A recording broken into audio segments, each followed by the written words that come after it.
Bem-vindos ao Sim ou Não. Este é o programa de debate do Amanhã.pt e esta semana debatemos questões de segurança e também de imigração.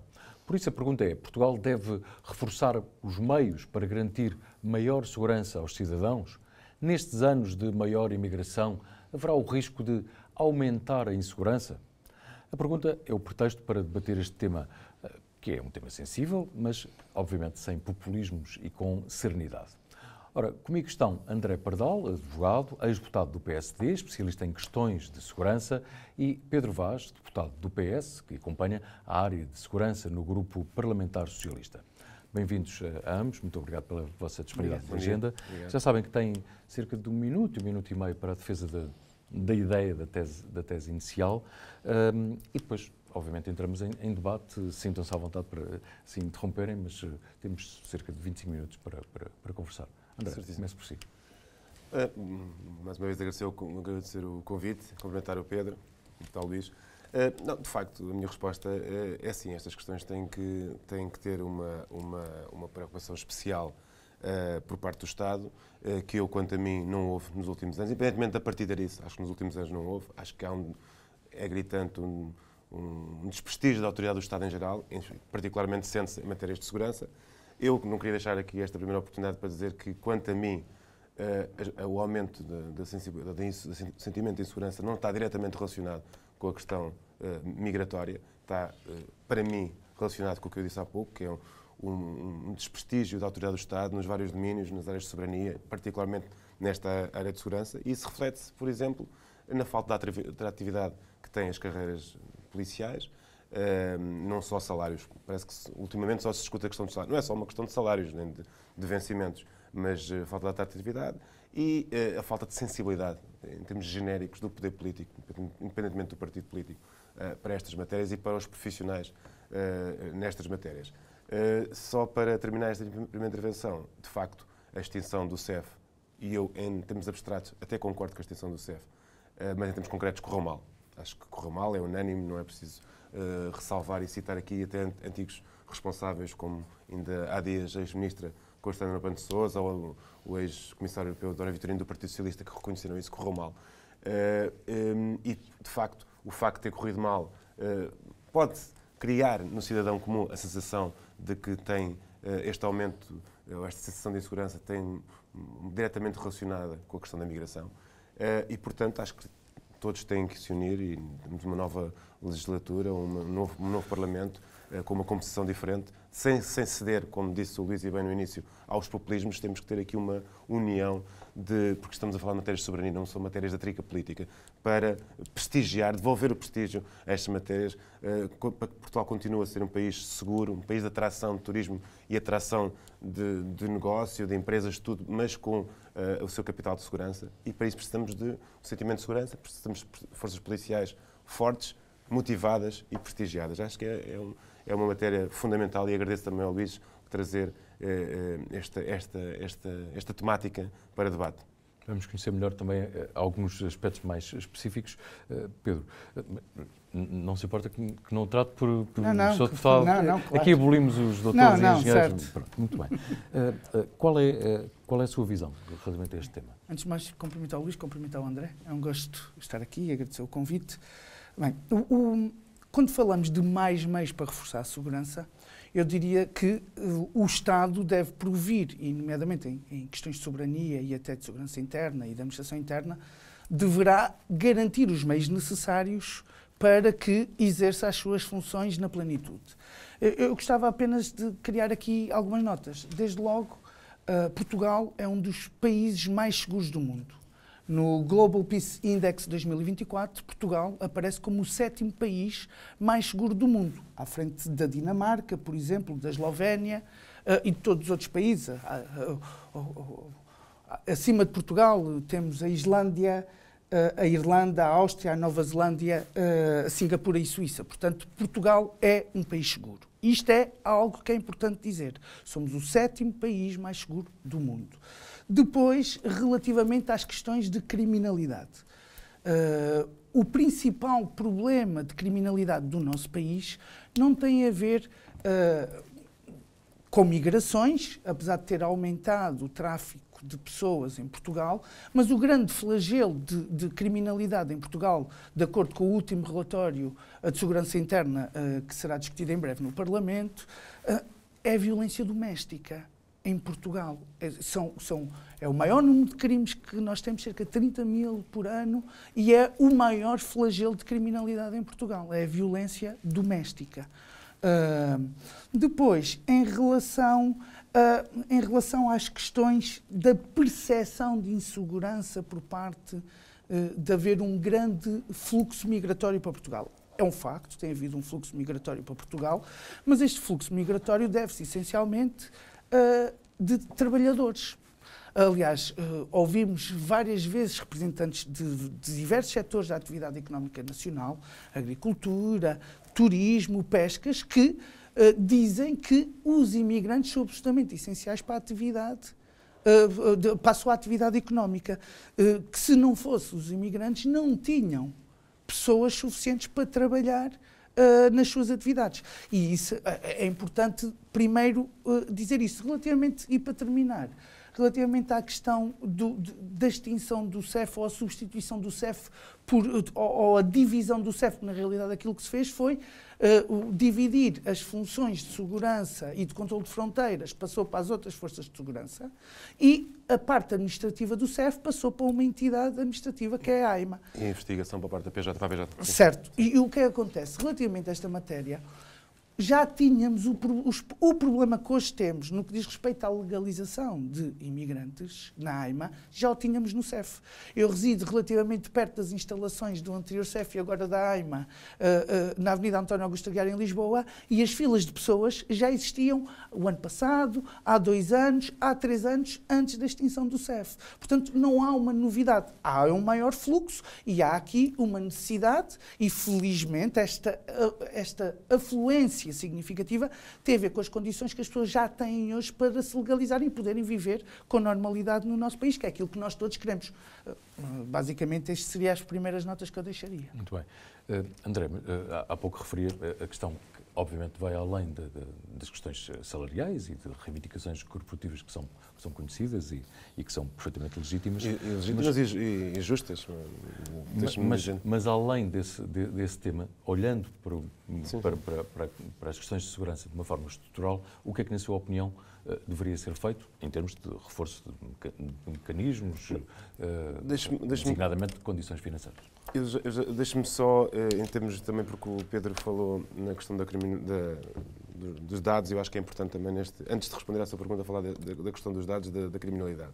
E, de facto, o RASI, o Relatório Anual de Segurança Interna 2023, dá aqui isto para ilustrar um pouco a minha tese, entre aspas. Portanto, há aqui um aumento da criminalidade em geral, cerca de 8%, da criminalidade mais violenta, que não é, de facto, a violência doméstica, mas aí corrobora o Pedro, que, de facto, o crime, onde foram abertos mais inquéritos foi na questão da violência doméstica, mas a criminalidade mais violenta, extorsão, roubo e rapto, cresceu 5%. A criminalidade grupal, organizada, não se chama organizada, mas como coletiva, 14%. E a criminalidade económica e financeira, portanto, colarinho branco, chamamos de colarinho branco, foi a que mais aumentou, de 28%. Então, são dados de aumento. Por outro lado, 2 dados de diminuição, que foi, e isto aqui corrobora um pouco o que eu falei há pouco do CEF, que houve uma diminuição das ações de controle da permanência em território nacional de 36%, portanto, menos de 1/3 das ações em relação ao ano anterior, e das embarcações controladas de 8%. Portanto, houve aqui, em traços gerais, diminuição de controle da entrada de pessoas e aumento da criminalidade nos vários setores. Isto só para não é alarmante, acho que não, e nem é o objetivo deste debate, nem da moderação em termos de segurança, dizer que não é alarmante, mas, de facto, são dados que devem merecer a sensibilidade e a importância e a reflexão de todos os agentes políticos, todos os agentes da sociedade. Relativamente à atração das forças de segurança, eu acho que temos um problema de salários, mas temos um problema de condições que se prendem com o quê? Que falta com uma tradição, uma infeliz tradição portuguesa, que é a lógica corporativa e a lógica da falta de colaboração entre as instituições. Os polícias, regra geral, eu digo polícias em geral, porque Portugal, feliz ou infelizmente, tem 7 órgãos de polícia criminal. Esse poderá ser um problema, porque Portugal tem que merecer a médio prazo, também não temos tempo aqui, mas uma reorganização dos seus da sua segurança, das suas forças e serviços de segurança. Eu não sou favorável a uma polícia única, mas tem que haver reorganizações de território, de efetivos. Há conflitos de competência. Nós temos, em termos de número de agentes policiais, um número equilibrado. Portanto, em números de polícias, em termos gerais, números de polícias a nível europeu ou a nível mundial, o nosso número não é muito elevado. O problema é que temos muitas corporações e temos em muitos sítios e em muitas das valências das polícias a sobreposição e duplicação de força e valência. Mas é um tema que já se fala há imenso tempo e que já se tentou, mas é sempre, há sempre algumas fricções. Cada vez que se tenta juntar, sei lá, PSP com a GNR. Não, mas eu sou contra. Agora, a questão aqui é, temos áreas específicas em que, no mar, temos a GNR e a Marinha em guerra permanente. Certo. E pergunta-me a mim, as duas devem andar no mar? Eu, se calhar, acho que as duas devem andar no mar. Agora, não devem, porque o dinheiro que as sustenta vem dos nossos impostos, não devem andar à guerra saudável entre uma delas. Na Proteção Civil temos os bombeiros e a GNR com sobreposição de competências. Nas valências que muitas vezes o cidadão comum não liga muito, explosivos, operações especiais, temos as duas. Portanto, há aqui matérias que o poder político desleixando nos últimos anos foi permitindo que isso acontecesse e isso, de facto, há uma duplicação de competências e isto leva a que depois não possa haver investimento a sério e forte no resto. E o resto o que é? Na saúde dos agentes, nas condições sociais. Por exemplo, muitos dos agentes policiais, é sabido, estão nos relatórios sociais, vêm tendencialmente de todo o país e, regra geral, a sua primeira colocação é sempre em Lisboa e Porto, tem custos de deslocamento, tem custos de alojamento e aqui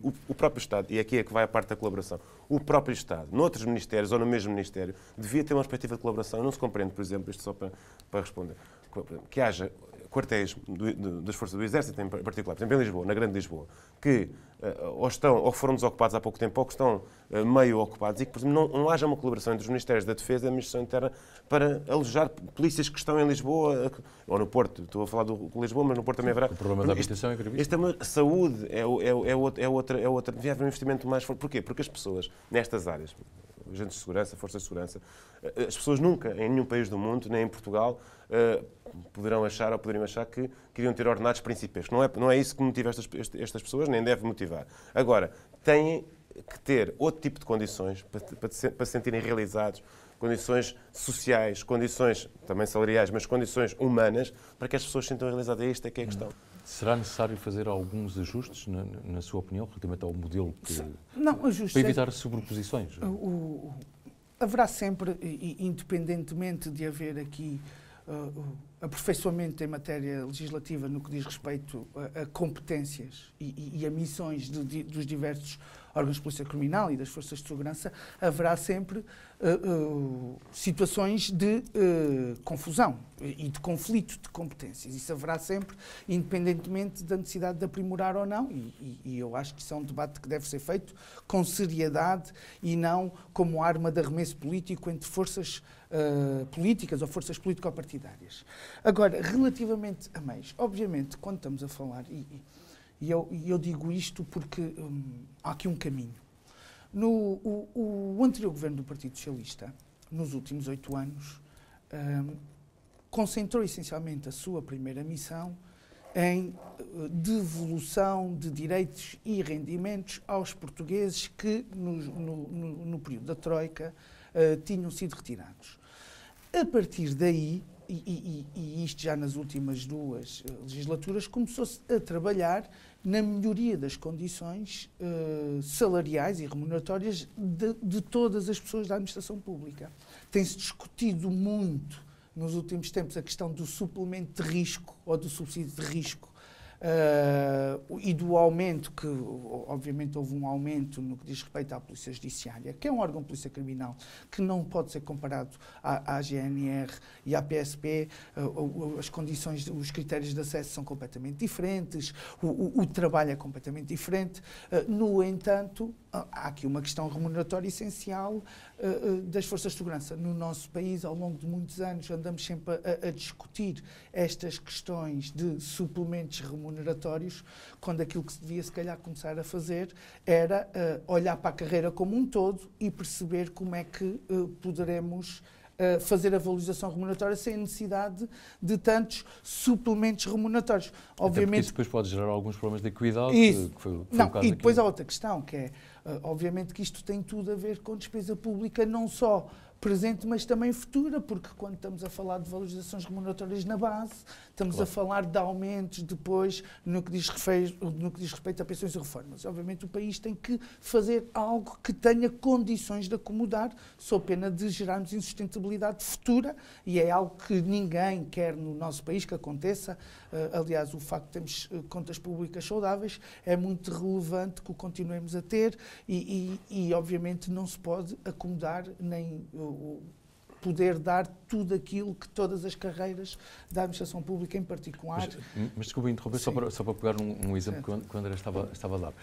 Por exemplo, esta questão crítica da habitação e, portanto, vários agentes de segurança que vêm de vários pontos do país, mas eu ia dar por exemplo, Lisboa uma e Porto. nota, se calhar o André desconhece. Como é que isto se resolve? Mas o André se calhar desconhece. Neste momento estão já em curso, e estavam já em curso, inclusive com financiamentos do PRR, a construção de alojamento ou a melhoria de infraestruturas já existentes do Estado. Agora não posso precisar se são quartéis ou não da Defesa ou se são outro edificado do próprio Estado, que estavam a ser convertidos em alojamento para, por exemplo, agentes de força de segurança, estudantes deslocados, e isso é um caminho que está em curso. E eu penso que continuará, até porque o financiamento do PRR está limitado no tempo, tem um horizonte temporal que até ao fim de 2026, e acho que são recursos financeiros que o país não quererá perder. Mas aquilo que seria, por exemplo, mais urgente, pegando no seu exemplo de há pouco, precisamente esta questão de alojamento. Sim, mas o que é que falha? Que muitas vezes depois é capelinhas do Ministério da Defesa, da Administração Interna, eu muitas vezes digo, vários ministérios. Em termos gerais, Portugal não tem um governo, Portugal tem um conjunto de ministérios. Não, ainda não se conseguiu com todos os esforços, até o governo anterior. Portugal tem um conjunto de ministérios e é precisamente tudo isto há edificado, o Pedro estava a referir, eu posso não saber, há edificado de vários ministérios, que vai sendo abandonado, que vai... Por exemplo, esta questão que eu referi da defesa é independentemente abandonado. Houve uma retração desde a Guerra Colonial até agora, portanto, estamos a falar em 40 anos, as Forças Armadas, se calhar, tinham um efetivo 10 vezes superior, ou 10 não digo, mas pelo menos 4 ou 5 vezes superior. Deixa-me só precisar aqui uma coisa, que na última legislatura foi feita uma coisa da maior importância, que foi dar a uma entidade pública a gestão de todo o património imobiliário do Estado. E isso permite o quê? É uma entidade que é a Estamo, que está... Já vinha de... Mas foi esta mudança em que lhe é atribuído toda a gestão do património, independentemente de que tutela setorial tenha ou de que entidade pública provenha, e isso permite o quê? De certa forma, fazer uma gestão centralizada de todas as infraestruturas para impedir aquilo que todos nós sabemos que era o abandono de muito edificado público, mais situações onde serviços públicos tinham gastos com arrendamentos de edifícios para poder funcionar, quando ao lado havia património do Estado que podia ser perfeitamente mobilizado para isso. Isso é algo que foi feito. E isso é muito relevante para quê? Para depois poder mobilizar os recursos para as necessidades. Mas aquilo que se sabe é que até há relativamente poucos anos, e não sei se neste momento é possível, o Estado saber exatamente o património que tem. Não, eu tenho a certeza que ainda não sabe. Não, mas só para além dos imóveis, mas a questão dos imóveis é isso que estava a dizer. Depois há uma segunda questão, por exemplo, que é a questão, eu estava a falar, para além dos salários, das condições de saúde, alimentação, por exemplo, nos últimos anos houve... Isto também é ir de encontro à agenda populista, extensão, na GNR, a Força de Segurança, fecho das messes e tudo mais.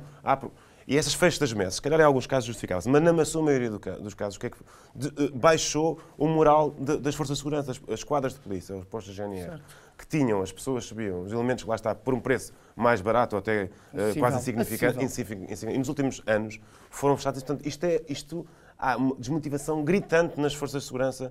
Cidades como Lisboa, mais uma vez, em que é caríssimo almoçar ou tomar uma refeição fora, se calhar no interior não é tanto, mas isto criou uma discrepância enorme. Isto, lá está, ou voltar à GNR ou ao PSP a haver essas tais alimentações que nas empresas públicas e privadas é obrigatório ter, ou então, se calhar, arranjar-se aqui um sistema também de colaboração com outras entidades públicas para, de facto, esta questão da alimentação é muito importante. Por exemplo, com as escolas. Por exemplo, mas estes exemplos colocam também aqui um tema, enfim, logo introduzi essa questão de não abordarmos as questões com populismos.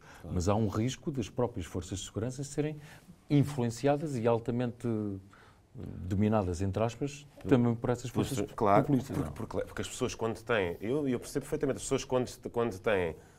quando deixam de acreditar ou quando têm problemas estruturais, tendem a aproximar-se eu não digo de agendas, mas de ideias mais pomposas que lhes resolvam aparentemente os problemas. Muitas vezes são, não digo enganados, mas são seduzidos e por isso é que nós, aqui no arco da moderação, temos que dar respostas razoáveis e respostas sensatas, respostas colaborativas, que são as respostas, são as únicas existentes, porque o resto não são respostas, o resto aparentemente são respostas. E só para a questão dos salários também, porque há aqui opções... Eu falei aqui da questão dos meios, mas a questão dos salários, o Pedro referiu aqui dos magistrados e da Polícia Judiciária, são opções políticas, assim, independentemente, foi uma opção política do anterior governo, e eu aqui discordo, de começar pelos magistrados do Ministério Público e dos magistrados judiciais, fortalecer a Polícia Judiciária. Há declarações do diretor da Polícia Judiciária de outubro a novembro do ano passado a dizer que a Polícia Judiciária nunca teve tantos meios como teve até então. Portanto, houve uma opção política e, assim, são opções. Governar é tomar opções políticas, mas a opção política não chegou